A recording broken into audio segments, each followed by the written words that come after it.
Continuamos en este ámbito debate del día de hoy, miércoles 28 de junio, para hablar de innovación. Y este panel número 2 tenemos la presencia de 3 cofundadores de empresas vinculadas, varias de ellas, al sector financiero, proveedoras de tecnología y muy interesante que vamos a desarrollar en los próximos minutos, porque son parte de todas las aplicaciones, de todas las innovaciones que ustedes en la vida cotidiana se pueden llevar adelante, digamos, lo que utilizan a la hora de efectuar pagos, a la hora de cualquier tipo de servicio financiero. Estas empresas son las que proveen la tecnología para llevar adelante esas funciones que cada vez requieren de innovación. Justamente este tema es el que tenemos en el día de hoy para ver en qué están innovando hoy, para dónde va la industria respecto, en este caso, a la industria financiera.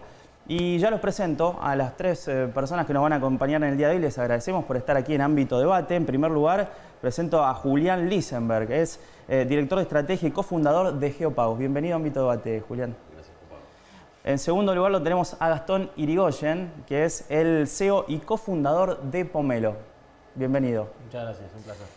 Y también nos acompaña el día de hoy Javier van der Sluis, que es el CEO y cofundador de Holiday App. Exactamente, muchas gracias. Bueno, gracias por estar a los 3. Y bueno, la primera pregunta, como para romper un poco el hielo, ¿qué representa la palabra innovación para usted? Porque es la palabra clave, me parece que es el estímulo de la empresa a la cual crearon, ¿no? Y ahora me van a contar un poco, y me interesa saber cómo nació, en este caso, por ejemplo, Geopagos, y cuál es la concepción de innovación. Bueno, Geopagos este año está cumpliendo 10 años. Lo que puedo contar con respecto al contexto es que cambió enormemente, ¿no? Cuando arrancamos había, en lo que era aceptación de pagos, solo un par de jugadores, monopolios, que a su vez jugaban juntos, por ahí algunos aceptando lo que era Visa, otros Mastercard, y esto se daba en toda la región, y con muy poca oferta, ¿no? Muy poca competencia para darle soluciones a los comercios. Nosotros vimos en ese entonces, y unos años antes, por el año 2010-2011, cómo en Estados Unidos esto empezaba a cambiar.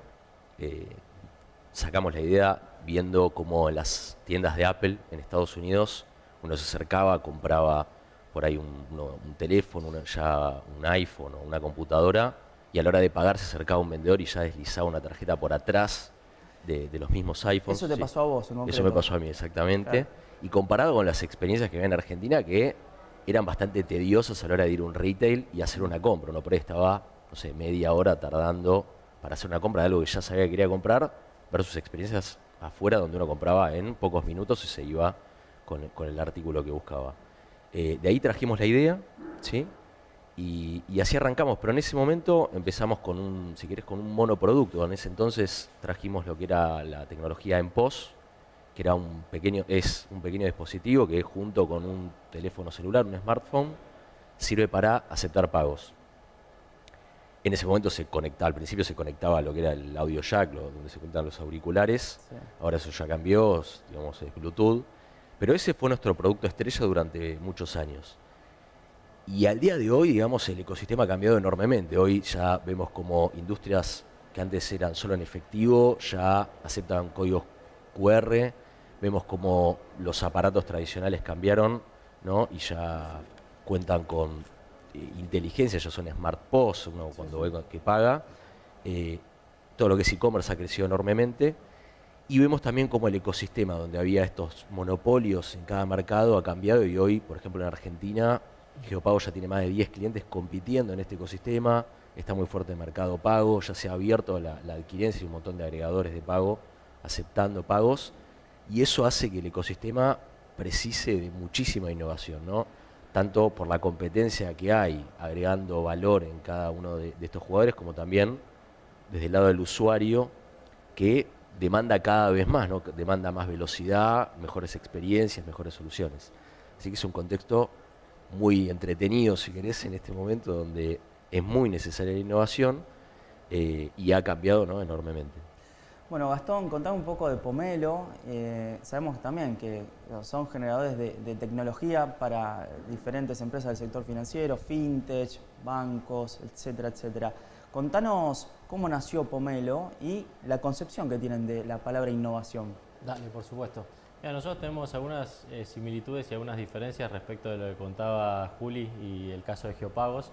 Nosotros, al igual que ellos, somos una empresa de infraestructura de servicios financieros. Esto es toda la tecnología y la innovación que está detrás de los bancos digitales, las billeteras virtuales, incluso las de cripto, y en rigor de cualquier empresa que esté ofreciendo servicios financieros, que cada vez son más y de múltiples industrias. Entonces los consumidores y el ecosistema muchas veces interactúa con Pomelo y con Geopagos, pero sin darse cuenta, porque estamos facilitando esas transacciones por detrás y esa innovación por detrás. En nuestro caso, somos una empresa mucho más joven, 2 años de vida, y nacimos de nuestra propia frustración. Con mis cofundadores habíamos estado haciendo innovación en fintech, en B2C en toda América Latina durante la última década, creando bancos digitales, billeteras virtuales y demás. Y hoy, en definitiva, Pomelo es una respuesta a los problemas más grandes que tuvimos en esas experiencias, que obviamente estaban muy relacionados a la infraestructura, todo lo que está por detrás. Nosotros entendemos que es lo más complejo de resolver por varias razones. Primero, porque esa infraestructura fue creada originalmente hace 3 o 4 décadas por jugadores muy tradicionales. Hoy en día no soporta los casos de uso modernos del siglo XXI. A su vez vivimos en un continente muy fragmentado, un continente enorme, 650 millones de personas, 2 veces el Producto Bruto de la India, pero con realidades muy diferentes, desde un Brasil con un ecosistema pujante, muy innovador, un banco central pro mercado, hasta otros países que son mucho más conservadores, más verticalistas, más proteccionistas, y eso genera muchas asimetrías y dificultades al momento de escalar una empresa de servicios financieros. Hoy en día, las empresas más exitosas que todos usamos todos los días, en su proceso de ir lanzando servicios financieros en los distintos mercados, han tardado 7, 8, 10 años en llegar a 4 o 5 de ellos. Eso es lo que nosotros estamos cambiando. Estamos creando por primera vez en la historia de América Latina una infraestructura completamente moderna y regional, agnóstica, incluso a la regulación de los diferentes países, de manera que facilitamos el lanzamiento de servicios financieros digitales, pero sobre todo facilitamos que una empresa se expanda rápidamente a lo largo y a lo ancho de América Latina. Y eso nos ha llevado a trabajar con empresas de tecnología de primera línea, como pueden ser Rappi, Bitso, Story y muchos otros unicornios, pero también con bancos tradicionales en su proceso de innovación, e incluso otras empresas de otras industrias que comienzan a ofrecer servicios financieros digitales, sea en retail, en el agro, en el transporte o muchos otros casos de uso.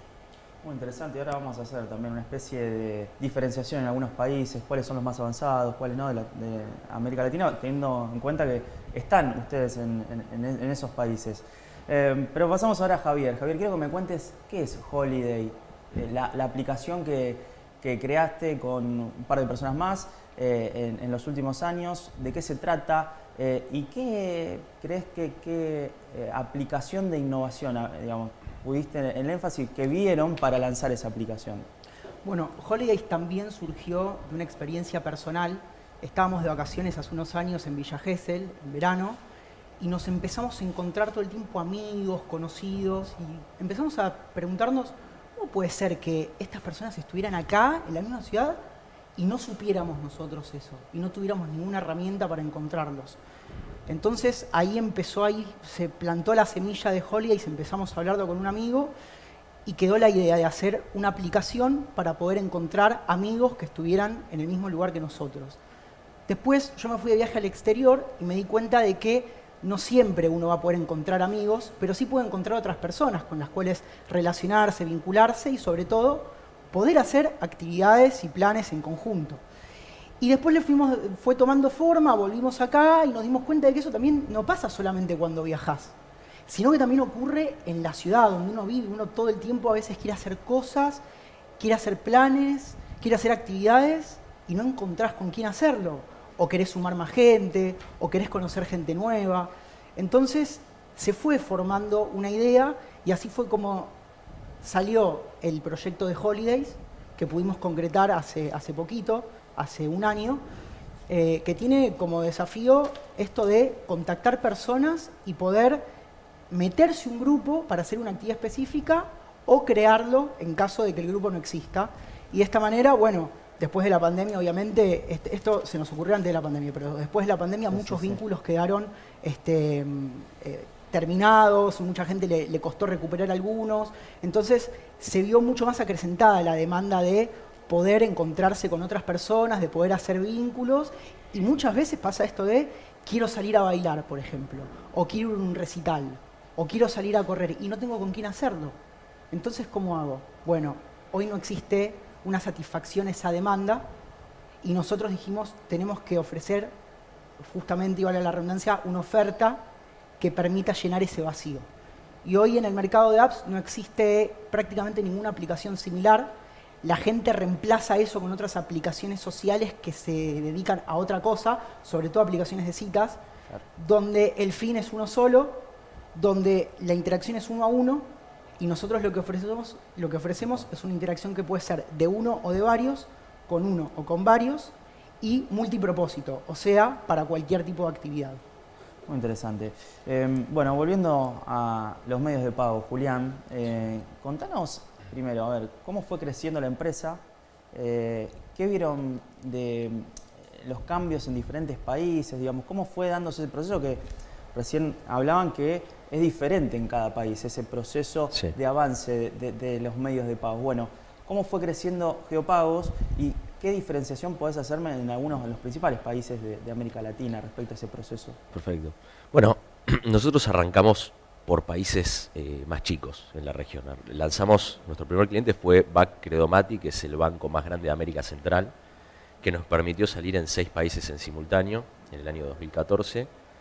Y yo creo que esto fue porque justamente en países por ahí más chicos están más abiertos a probar justamente cosas nuevas. Un país más grande, con clientes más grandes también, procesadores más grandes, esperan por ahí contratar compañías con más track record, con soluciones más probadas. Y así fue que comenzamos. El siguiente cliente que logramos fue en Bolivia, es decir, siguiendo este camino. Y recién el tercero fue en Argentina con Prisma, sigue siendo uno de los jugadores más importantes o el más importante del país.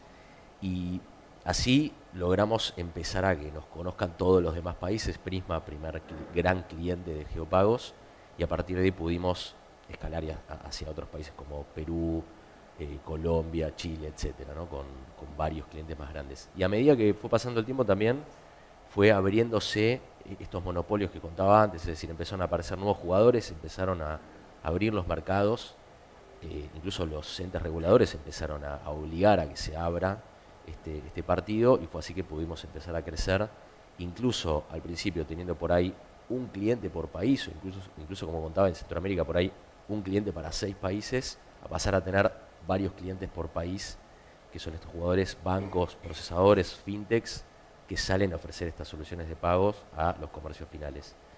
Y como diferencia, me parece, Argentina tiene bastante más regulación, es bastante más complejo del lado de la aceptación de pagos que muchos otros mercados. En Argentina, por ejemplo, los comercios, los adquirentes, que son los que dan estos servicios, y ahora los agregadores de pagos, están obligados a retener impuestos, están obligados a tener información extra de los comercios e informarla, cosa que en el resto de los mercados no es tan así. Por otro lado, en Brasil y Argentina tenés una particularidad, que todos los pagos, sobre todo con tarjeta de crédito, tardan varios días en que ese dinero llegue a la cuenta de los comercios. Y en el resto de los países no es así, también es 24 o 48 horas, lo que genera una diferencia grande. En Argentina vos tenés mucha oferta cuando uno va a comprar a cualquier comercio, ese famoso 10% de descuento en efectivo. Eso se da por la no inmediatez, se da por los impuestos que te retienen, no solo por la tasa, que es lo que cobra las tarjetas, sino que también es por todos estos motivos que hacen esa diferencia. Yo creo que estos serían los principales puntos, ¿no? de cambio entre Argentina y el resto de los países. Pero, por otro lado, la inclusión financiera en Argentina es bastante buena en relación al resto de los países, mucho más grande, por ejemplo, que en México, que se ve todavía que hay un camino muy largo por recorrer. La pandemia hizo que lo que es los pagos en efectivo pase de ser de más del 50% a hoy un 30-40%, o sea, creció un montón. A partir de la vuelta de la presencialidad, eso está frenando un poco el crecimiento de lo que es medio de pagos digitales, queda mucho por hacer, pero esta creo es otra de las diferencias, ¿no? Como en los distintos países hay distintos estadios de inclusión financiera, distintas reglas, ¿no? Distintos impuestos, muchas monedas, lo contaba un poco Gastón, es muy difícil tener soluciones regionales. Nosotros estamos hoy en 16 países y cada país es un mundo. O sea, estar en Latinoamérica no es un gran país, es realmente muchas geografías, cada una con su moneda, su formato de cuotas, su formato de impuestos. ¿Sí? Eso creo que también es Con lo cual es un doble desafío, ¿no? Exactamente. Claro, Sí, sí. Bueno, y Gastón, quiero conocer también cuáles son esas soluciones que ofrece Pomelo para estas empresas fintech, bancos, o no solamente se trata de medios de pago en sí, sino que es un poco más abarcativo quizás, ¿no? Sí, totalmente. Dentro de lo que nosotros describimos como infraestructura hay múltiples partes. Sí. La aceptación o la adquirencia es una. Nosotros estamos mucho más enfocados en el lado emisor, es decir, en las personas que hacen los pagos. Gran parte de la propuesta de valor de Pomelo está apalancada alrededor de las tarjetas de todo tipo. Pueden ser tarjetas virtuales o tarjetas físicas, pueden ser tarjetas prepagas, de débito, de crédito, las famosas tarjetas cripto que traccionaban mucho en los últimos años, o las más nuevas tarjetas corporativas, que son como la versión moderna de American Express, si querés. Hay muchas empresas dándole servicios de tarjeta de crédito corporativa a otras empresas. Y eso es básicamente lo que nosotros desarrollamos a nivel regional. Para poner algunos números y entender la magnitud de este ecosistema, en América Latina hay algo así como 1.000 millones de tarjetas en un continente con 650 millones de habitantes. Eso significa que el ratio de tarjetas a personas es superior que el de teléfonos celulares a personas o de automóviles a personas. Entonces es muy significativo. Y a su vez esas tarjetas producen un volumen de pago anual de $1 trillón, ¿sí? Entonces, si bien es muy correcto lo que mencionaba Julia anteriormente de que el efectivo todavía es muy preponderante en nuestras economías, los pagos con tarjetas de todo tipo llevan años y décadas de constante crecimiento y son parte innata de nuestra sociedad. Como así también lo es en Estados Unidos, lo es en Europa y no necesariamente en otras sociedades como por ejemplo en Asia, donde la penetración del QR es mucho más fuerte. Dicho esto, también hay un nuevo medio de pagos que está proliferando mucho, comenzando por Brasil, que se llama Pix, que es el sistema de pagos inmediatos o transferencias inmediatas, una tecnología impulsada por el Banco Central en Brasil, pero que aquí también la tenemos, en nuestra versión se llama Transferencias 3.0, y que pareciera o todo indica que va a ir proliferándose con distintos sabores, digamos, a lo largo de lo ancho del continente. Seguramente Colombia sea el próximo país en adoptarlo. Entonces es un nuevo medio de pago, un nuevo riel de pago, ¿no? O sea, uno puede pensar que tenemos múltiples rieles. El riel más tradicional, y que formalmente no es un riel, digamos, es el efectivo. Pues tenemos el riel de las tarjetas, ahora empezamos a ver el riel de las transferencias inmediatas. Y después cripto también es técnicamente otro riel. Entonces estamos yendo hacia un futuro multirriel, ¿sí? Donde todos estos rieles conviven, compiten, pero en definitiva es más opción o digamos más opcionalidad, digamos, y más alternativas para los usuarios y para las empresas que tienen que efectuar esos pagos. Entonces, con este escenario en mente, Pomelo también ha ido ampliando su propuesta de valor, ofreciendo el sistema de transferencias, de Pix, de transferencias 3.0 en los diferentes mercados, como así también un producto de cuenta digital, ¿no? Todas las propuestas, las aplicaciones fintech que existen a lo largo y a lo ancho de América Latina requieren, por supuesto, una cuenta. Cada usuario, cada empresa tiene y parte de una cuenta virtual, ¿sí? Y luego esa cuenta, por supuesto, es interoperable con los sistemas financieros locales y tiene asociados estos medios de pago, sean con tarjeta, con transferencias u otros, ¿no? Entonces, toda esa infraestructura, la sumatoria de todas esas piezas que mencioné, es lo que actualmente ofrece Pomelo. ¿Te imaginas? Y muy interesante esto de los rieles, que haya alguno de esos rieles que, bueno, gane protagonismo en toda la región, o sea, y que genere una especie de, bueno, uniformidad, si querés, en ir de un país a otro, que hoy eso no se da claramente.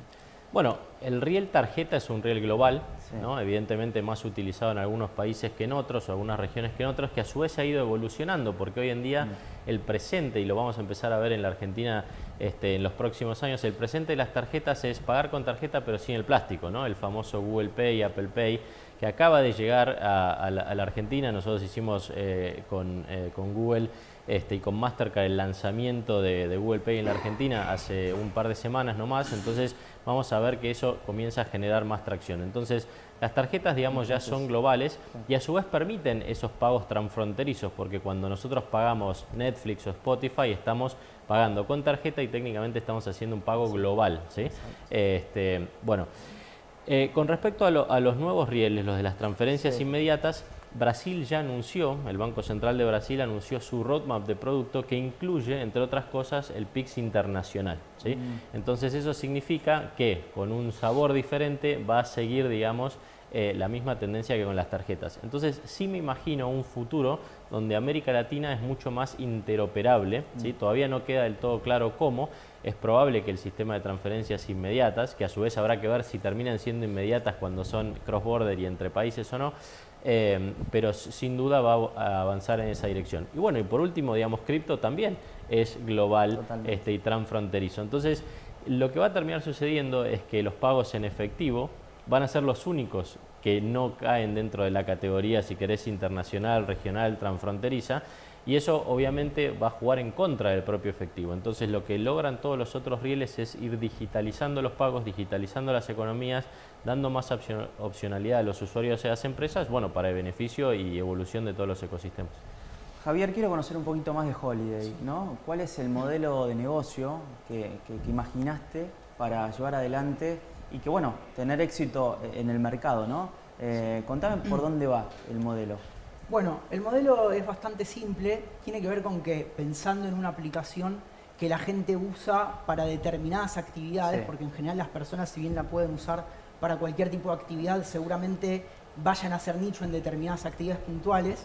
Eso nos permite conocer a los usuarios y también va a permitir a las empresas que promocionen en la aplicación hacer una publicidad apuntada a esos usuarios. Es decir, el modelo de negocios es que empresas locales promocionen en la aplicación y que de esta manera, al hacerlo en una app que tiene esa información ya recopilada de los usuarios, puedan hacer target en los perfiles que buscan. De esta manera, yo como usuario voy a recibir publicidad que me interesa y a la que muy probablemente consuma, y de la misma manera yo como empresa puedo acceder a usuarios que dan con el target que yo tengo como empresa. De esta manera también se puede, por ejemplo, establecer diferentes campañas. Por ejemplo, si yo quiero hacer una campaña para gente más joven, lo puedo hacer para gente más joven, lo puedo hacer para gente de otras edades y según los gustos que quiera. Por ejemplo, si es una empresa de comida, puede establecer una campaña para gente joven que sale a bailar o le da más importancia a la vida nocturna, o puedo hacerlo para gente grande que sale a cenar y quiere conocer otras parejas, por decirlo de alguna manera. Entonces, la idea es ofrecerle al usuario publicidad que le sirva y a la empresa potenciales clientes que tengan muchas más posibilidades de acceder a los servicios que estoy promocionando. Esto es algo que hoy no existe en muchas aplicaciones. Muchos nos preguntan cuando les contamos que tenemos una aplicación, ¿y cómo haces? ¿Te pagan Google? ¿Te paga Apple? No, uno tiene que pensar una manera de que la aplicación se sostenga. Obviamente ellos que tienen más experiencia en el sector saben que esto es así, pero aprovecho para contarlo porque es una pregunta que aparece mucho de gente que no sabe cómo es la otra parte de tener una aplicación y es interesante saberlo. Para hacer una aplicación uno tiene que pensar cómo va a generar esos ingresos y nosotros queríamos hacerlo de una forma que sea lo más amigable para el cliente posible. Es muy difícil, sobre todo en Argentina, que alguien pague por usar una aplicación y sobre todo si esa aplicación no la conoce. Y para nosotros es muy importante que Holidays genere confianza. Entonces nos preguntamos, ¿cómo puede ser que alguien elija descargarse nuestra aplicación si le estamos cobrando por algo que no conoce? Era muy difícil tener éxito, con lo cual eso quedó completamente descartado. Al momento nos dimos cuenta de que colaborando y haciendo partnerships con empresas que les interese este tipo de publicidad más orientada, íbamos a tener muchas más posibilidades de tener éxito. Por otro lado, para nosotros es muy importante el usuario. Entonces, muchos usamos aplicaciones donde nos aparece publicidad de cualquier cosa y nosotros vemos eso como que puede ser útil, pero en general la empresa paga por una publicidad que no le sirve y el usuario ve algo en donde deja el teléfono hasta que la publicidad pasa. Nosotros queríamos salir de esa lógica de suma cero y por eso nos volcamos a esta dinámica en la cual al usuario le es útil lo que ve y sobre todo a la empresa le resulta útil el usuario que la ve. Y esto permitiría, como te decía antes, organizar campañas más orientadas, apuntadas a un target, etc. En este sentido, el modelo de negocios es expandible, hay otras posibilidades de monetización, pero como te decía, el usuario para nosotros es muy importante, por eso siempre lo queremos hacer pensando en el usuario e intentando que no sea invasivo para ellos. Hay opciones como, por ejemplo, que pueda promocionar sus grupos u otro tipo de artefactos y de dinámicas que se pueden implementar. Pero, como te decía, no queremos invadir al usuario y queremos también ir recibiendo su feedback para saber qué es lo que más les sirve a ellos. Creemos justamente, y yendo en sentido con este modelo de negocios, que para que sea exitoso y para que las empresas que confíen en Holidays sigan haciéndolo, los usuarios estén contentos con la publicidad que recibe y con la forma en que nosotros monetizamos la aplicación. Interesante. Me gustaría ahora llevarlos un poco a cuál es la actualidad hoy del financiamiento para el mundo fintech, porque sabemos que hemos vivido años de mucho dinero disponible y han aparecido muchos proyectos 2020 con la baja de tasas y bueno, ante la pandemia claramente. Pero eso cambió, ese contexto está cambiando. La Reserva Federal está tratando de combatir la elevada inflación histórica en Estados Unidos y ha subido las tasas, y eso claramente ha impactado en el financiamiento disponible. ¿Cómo estás viendo el contexto y cómo eso afecta a las fintech hoy para desarrollar estas innovaciones? Bueno, está afectando no solo a la fintech, sino a todo el ecosistema emprendedor. Sí. O sea, como bien decías, pasamos de tasa cero de muchos años, ¿no? Donde había mucha liquidez, eso sea, que se genere mucha inversión en muchas compañías, ¿no? Al haber una inflación mundial grande, se elevaron las tasas, llegaron a un 5%, y si bien se ve un escenario donde van a bajar en el corto plazo, no se espera que vuelvan a bajar a las tasas cero como había, es decir que probablemente esto es una opinión personal, no volvamos a ver un pico como se vio en 2020, 2021, de inversiones, un montón de inversiones con valuaciones altísimas en muchísimas compañías, por ahí muy early stage, lo que incluso aprovechó Pomelo en ese momento de manera muy exitosa. Digamos, en mi opinión, no espero que vuelva a pasar en el corto plazo. Sí pienso que van a volver las inversiones, espero que sea el año que viene, ya con probablemente tasas más cercanas a un 2%, es decir, que vuelva la inversión, pero de vuelta más enfocada, ¿no? Y no tan grande como en su momento, ni tan dispersa. Sí, lo que estamos viendo también es los fondos están tratando de proteger su portfolio. Las pocas inversiones que hacen, las hacen también para las mismas compañías en las que ya invirtieron, pero hay muy poco, ¿no? para nuevas compañías, y se está enfocando más que nada en compañías que estén ya generando ingresos, que tengan ganancias. Se mira mucho ya la eficiencia, ¿no? Ya no se mira tanto por el crecimiento rápido, ni el top line ni la facturación, sino que realmente la eficiencia también pasa a ser uno de los factores fundamentales. Pero de vuelta, espero que esto también vaya cambiando y se vaya de a poco acomodando para que vuelva la inversión. Y esto, bueno, afecta mucho a la innovación, claro, ¿no? Es más difícil porque uno tiene menos herramientas para hacer múltiples inversiones en innovación, probar cosas nuevas, y más allá de que se necesite, y como contaba antes, los usuarios lo demandan, es uno de los grandes desafíos, ¿no? que estamos atravesando ahora. Gastón, ¿vos cómo ves este tema? Bueno, adhiero básicamente a todo lo que dijo Julián. Ahí en ese sentido los dos lo vemos de cerca. Yo creo que el desafío más grande que tiene la industria tecnológica hoy en día es el hecho de que los fondos de inversión a su vez también tienen inversores, ¿no? Y a ellos lo que más les pesa hoy en día es el costo de oportunidad del dinero. Entonces, cuando un fondo de inversión, por ejemplo, se estructura y levanta 500 millones de dólares para luego invertir en compañías como Geopagos o como Pomelo, lo hace o consigue ese capital de otros inversores. Y esos inversores hoy en día pueden invertir en otra clase de activos que tienen mayor probabilidad de generar un rendimiento, ¿sí? Al final son distintas clases y se diversifica entre clases, y Venture Capital es una clase de activos. Pero hoy, digamos, tenemos una alternativa que es básicamente no sé, los bonos del Tesoro americanos o cualquier otro instrumento que te dé una tasa del 5%, 6, 7%, que compuesta a lo largo de una década, que es el periodo clásico de los fondos de inversión, estamos hablando ya de números mucho más atractivos y relevantes, de manera tal que la clase de Venture Capital va a ser exitosa en tanto y en cuanto logren invertir en compañías que generen retornos realmente asimétricos, ¿no? Entonces, ese es el desafío más grande. Entonces, ¿los fondos de inversión están capitalizados? ¿Tienen dinero disponible para invertir? Sí, pero están siendo mucho más cuidadosos, más cautelosos y sobre todo hay un vuelco hacia la calidad, ¿no? Están siendo muchísimo más rigurosos en su proceso de diligencia para entender cuáles son las empresas que tienen modelos estructuralmente sólidos, con buenos fundamentales, digamos, que tienen una tasa de crecimiento orgánica y no tan artificial como se veía en los últimos años, donde a fuerza, digamos, de mucho marketing se lograba mucho crecimiento, pero luego cuando quitas esa variable, el crecimiento no es tal o no es tan contundente a nivel, si querés, estructural, ¿no? Entonces, eso es un poco lo que se vive. Curiosamente, la semana pasada estuve en Estados Unidos hablando con muchos de los fondos que han invertido en Pomelo y otros fondos del ecosistema, tratando de entender cuáles son los prospectos para América Latina, para FinTech y para el ecosistema en general. Y básicamente la gran conclusión es, digamos, esto que estoy comentando. Creo que van a seguir habiendo inversiones, va a haber fondos que van a seguir invirtiendo en la región.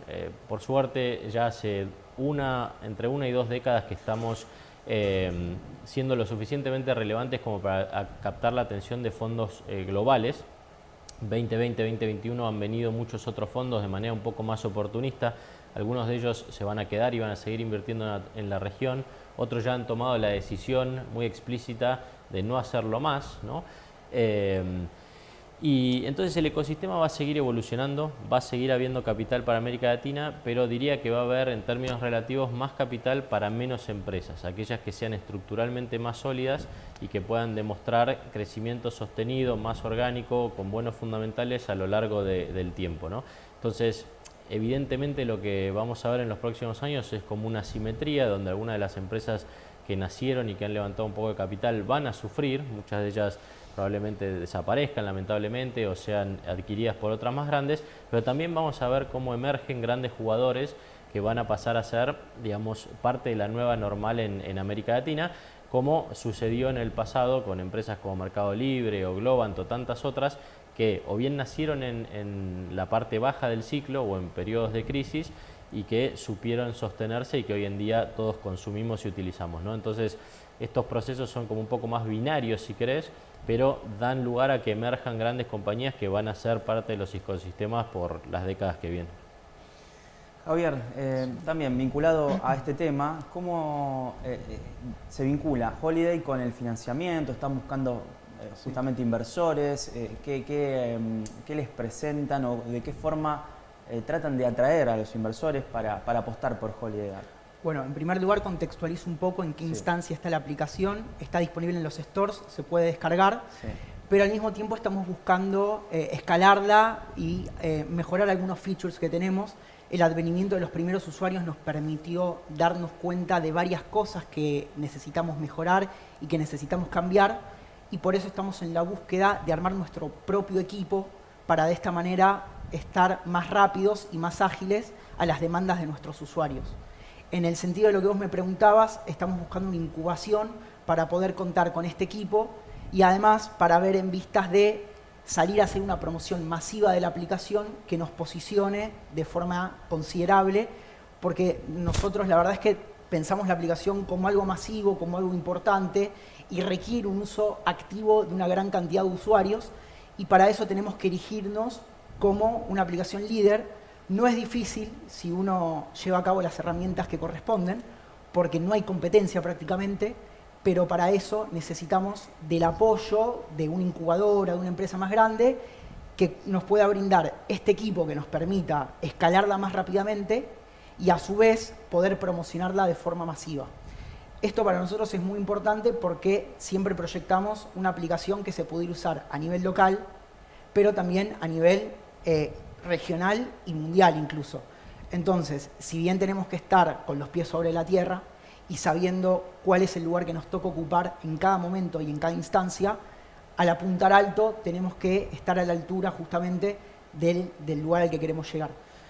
Hoy nos toca estar en un lugar más de ambición y de expectativa y de utopía, por decirlo de alguna forma, pero para llegar al lugar que queremos estar tenemos que armar una estructura y ahora estamos en búsqueda de esa estructura, del financiamiento inicial que nos permita posicionarnos, lograr esa primera popularización, que es lo que necesita la aplicación en este momento, y como te decía, la importancia sobre todo del equipo de trabajo para poder tener nuestro equipo. La aplicación la hicimos con un equipo externo y queremos tener el propio para poder responder a los usuarios y poder escalarla a la velocidad más cercana a la que nosotros pretendemos. Quiero volver un poco a algo que ya hablamos y tiene que ver con el futuro de los medios de pago, algo, el tema de los rieles, ¿no? Pero siempre está en discusión si el efectivo va a caducar en algún momento, si algunos países o algunas regiones por ahí están más adelantados en ese proceso, si las condiciones en América Latina son diferentes y hacen que ese proceso justamente vaya más lento. ¿Cómo te imaginas vos, Julián, en concreto, el futuro del efectivo también y también de las tarjetas de crédito? ¿Crees que en algún momento también vaya a virar hacia otro lado el futuro de los medios de pago?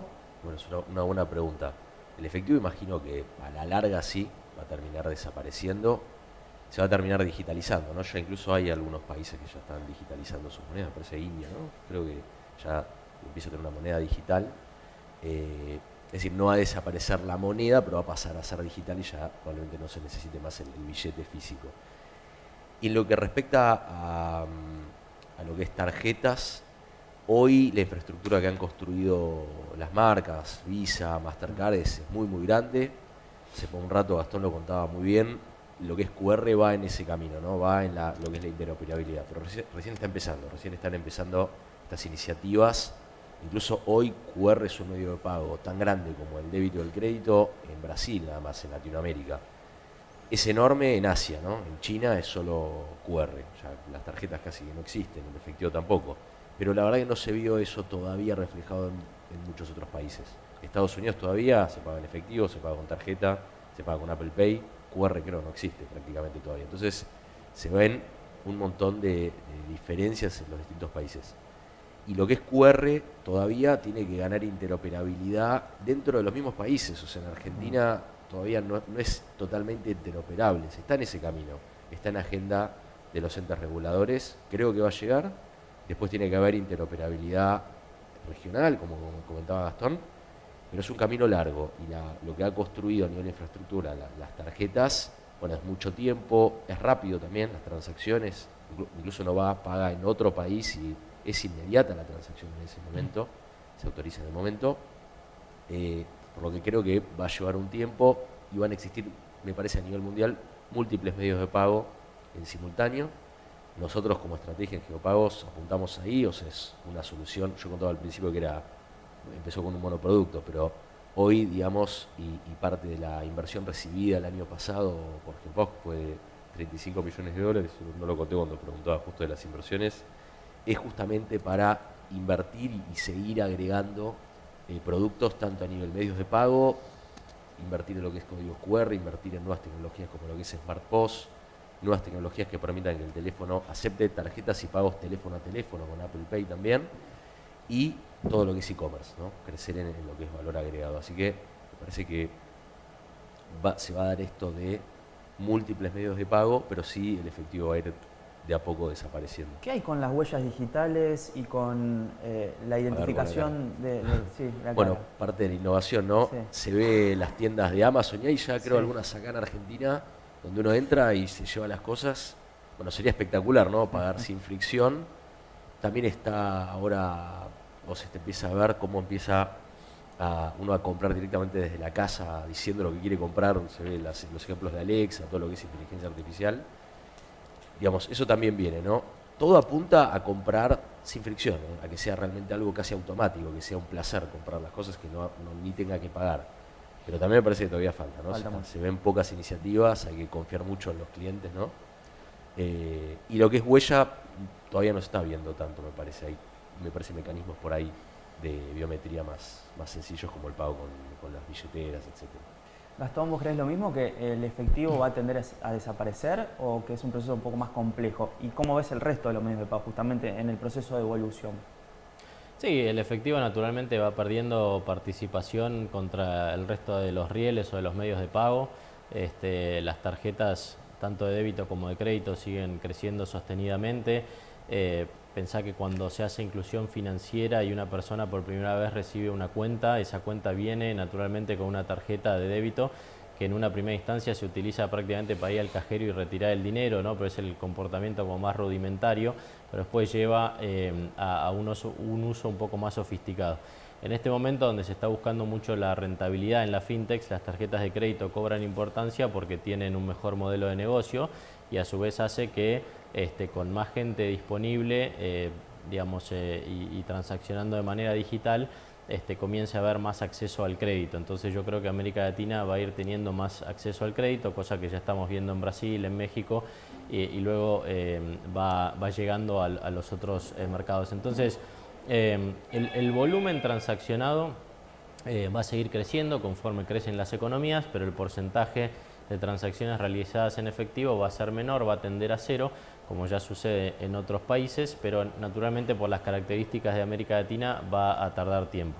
Otro elemento importante en ese sentido es que muchos de los bancos centrales han estado experimentando, incluso algunos ya han lanzado lo que se llama el CBDC, que es la moneda digital del Banco Central. Entonces esto significa que Brasil emite el real digital o que el día de mañana Argentina emita el peso digital, que es básicamente la moneda fiduciaria de curso legal controlada por la política monetaria de un Estado, pero en su formato digital. Entonces eso creo que va a generar como otra gran ola de adopción, que en este caso, como decía Julián, es efectivo o dinero fiduciario digitalizado, y eso obviamente va a generar más y más transacciones digitales.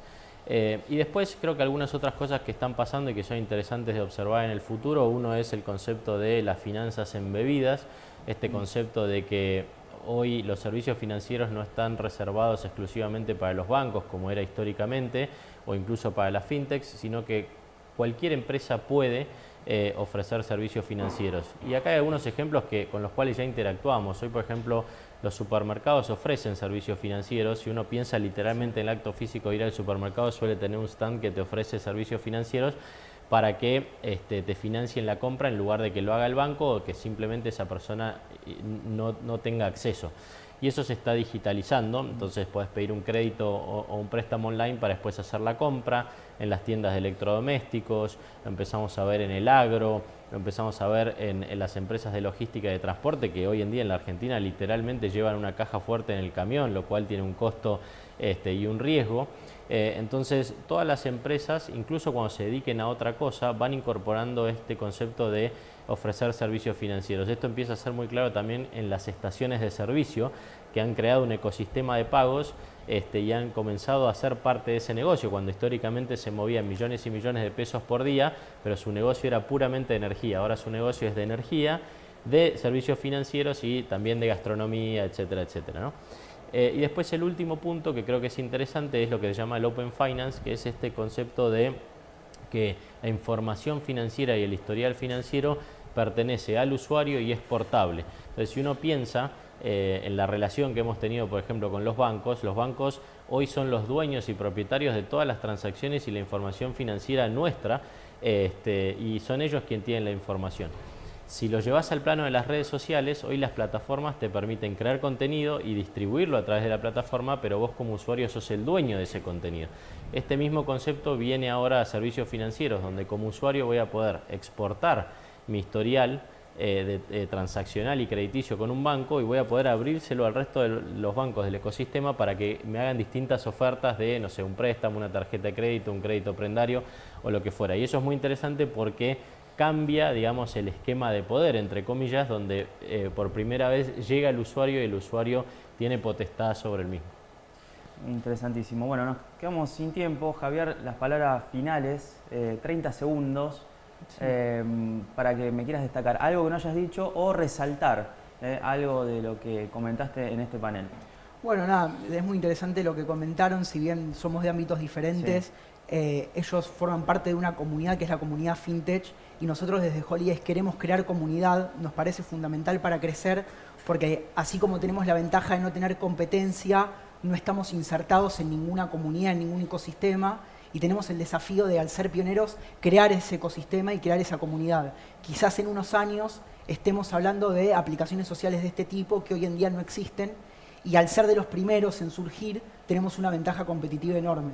Con lo cual los invitamos a que nos acompañen en este proceso. Como antes mencioné, para nosotros los usuarios y quienes nos ayuden a crecer son muy importantes porque más allá de la aplicación queremos crear una nueva forma de vincularse y de relacionarse donde la app se inserta como una herramienta que es muy importante. Así que nada, los invitamos a que nos acompañen, a que acompañen nuestro crecimiento y también obviamente a que nos sigan en nuestras redes sociales donde publicamos lo que hacemos, donde mostramos lo que hacemos, donde creamos comunidad, que son holidays.app, tanto en Instagram como en TikTok. Y si quieren algo más formal, también pueden buscarnos en LinkedIn y nos contactan por ahí. Así que, como decía, buscamos incubación, buscamos financiación, buscamos crecer y también que se interesen e ingresen a la app. Así que se la pueden descargar, la pueden probar. El feedback para nosotros es muy importante. Así que los esperamos y esperamos sus comentarios. Julián, 20 segundos, lo que quieras remarcar, algo que no hayas dicho o enfatizar. Bueno, primero muchas gracias por la invitación al panel. No, muy interesante acá lo que contaban. La voy a bajar la app para probarla y dar feedback. Me parece, a ver, el sistema emprendedor está atravesando, ¿no?, un escenario difícil hoy. No hay que bajar los brazos. Esto ocurre normalmente, ¿no? Hace poco me preguntaban, bueno, ¿cómo es emprender? Y es muy difícil. La verdad que es un momento difícil ahora, pero siempre hay momentos difíciles. Cuando uno emprende tiene que trabajar muchas horas. A veces tiene costo para la familia, tiene costo para los amigos. Es parte de la elección, ¿no?, que vamos haciendo. Obviamente tiene la parte buena, es muy entretenido, pero bueno, es algo que me parece como mensaje en este momento para los emprendedores que están viendo, sería eso, es no bajar los brazos, esperar a que la situación mejore lo que es la obtención de fondos, de lo que es inversiones, y a seguir para adelante. Gastón, ¿algún concepto que quieras remarcar para finalizar? En la misma línea, creo que los argentinos estamos acostumbrados a esa resiliencia. En estos momentos se crean las mejores empresas, lo que pasa que eso no lo vemos hasta dentro de 5 o 10 años. Y el talento argentino, en la medida que sea enmarcado en un framework de trabajo serio, profesional, con una visión de largo plazo, tiene muchas cosas buenas por producir. Así que nada, hay que seguir, que va a dar buenos resultados. Bueno, Julián Lisenberg de Geopagos, muchas gracias. Gastón Irigoyen de Pomelo, gracias por participar en Ámbito Debate. Y Javier Van der Luis, muchas gracias por haber venido a Ámbito Debate. Y les pedimos que se queden porque inmediatamente llega el tercer panel para seguir hablando de innovación en este Ámbito Debate de este miércoles 28 de junio.